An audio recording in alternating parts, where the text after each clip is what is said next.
Ambulance নিয়ে সাধারণ মানুষের ভোগান্তির দিন শেষ। এবার যাত্রী সাথী অ্যাপের মাধ্যমে অ্যাম্বুলেন্স পরিষেবা চালু হলো আসানসোল দুর্গাপুর পুলিশ কমিশনারেট এলাকায়।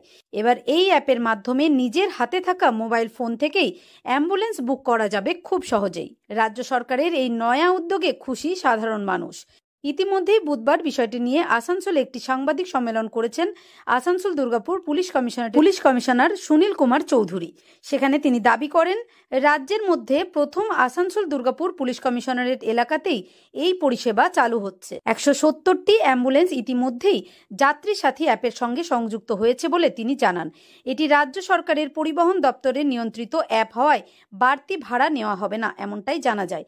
পাশাপাশি চালকের পরিচয় যাচাই করে যাত্রী নিরাপত্তাকে অগ্রাধিকার দিয়েই এই পরিষেবা চালু করা হচ্ছে বলে জানানো হয়েছে।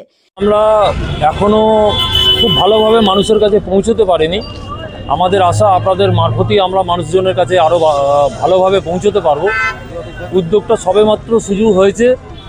আশা করছি মানুষ আজকে থেকে আমরা সবাই প্রত্যেক হসপিটালে আমাদের সমস্ত অফিসাররা গেছেন, মানুষকে সচেতন করছেন যে এই সুবিধা বর্তমানে দুর্গাপুরে উপলব্ধ আছে।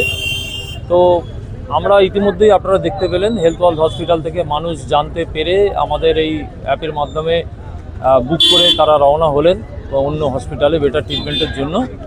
তো আশা করছি আপনাদের মাধ্যমে যত তাড়াতাড়ি আমরা যত বেশি মানুষের কাছে পৌঁছতে পারবো, এর সার্থকতা তত বেশি পাবো।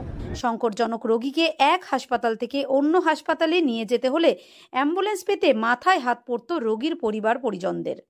অ্যাম্বুলেন্স মানেই মোটা টাকা দাবি করা হতো। সমাজের এক শ্রেণীর মানুষের সামর্থ্য থাকলেও সাধারণ মানুষের কাছে সেই খরচ বহন করা দুঃসাধ্যকর হয়ে পড়ে। তাই ভোগান্তির দিন শেষ। এবার রাজ্য সরকার যাত্রী সাথী অ্যাপের মাধ্যমে শুরু করলো এই নয়া পরিষেবা। মানুষের দরজায় দ্রুত ও সুলভ মূল্যে পৌঁছে যাবে অ্যাম্বুলেন্স। রেফারের সময়ও এক ক্লিকেই হাসপাতালের দরজায় পৌঁছে যাবে অ্যাম্বুলেন্স। এই লক্ষ্যে যাত্রী সাথী অ্যাপে জুড়ল এই নয়া পরিষেবা। এখন থেকে যাত্রী সাথী অ্যাপে বুক করলেই রোগীর অবস্থান অনুযায়ী দ্রুত পৌঁছে যাবে নিকটতম অ্যাম্বুলেন্স। ভাড়া দিতে হবে সরকারের ধার্য করা ন্যায্য মূল্য। এতে একদিকে যেমন সাধারণ মানুষের পকেটের চাপ কমবে, অন্যদিকে দালাল চক্র বা অতিরিক্ত অর্থ নেওয়ার প্রবণতাও কমবে বলে আশা প্রশাসনের। পশ্চিম বর্ধমান জেলায় এই পরিষেবার সূচনা হওয়ায় স্থানীয় বাসিন্দাদের মুখে এখন সন্তোষের হাসি। পুলিশ বাবুদের মাধ্যমে বুকিং করলাম, তো এতে আমাদের খুব স্যাটিসফ্যাকশন হয়েছে। আমরা খুব চিন্তায় ছিলাম যে কীভাবে কি পেশেন্টকে আমরা নিয়ে যাবো কলকাতা অ্যাপোলো। তো স্যারদের সহযোগিতা পেয়েছি, খুব ভালো সহযোগিতা করেছেন এবং যাত্রী সাথী অ্যাপের মাধ্যমে অ্যাম্বুলেন্স।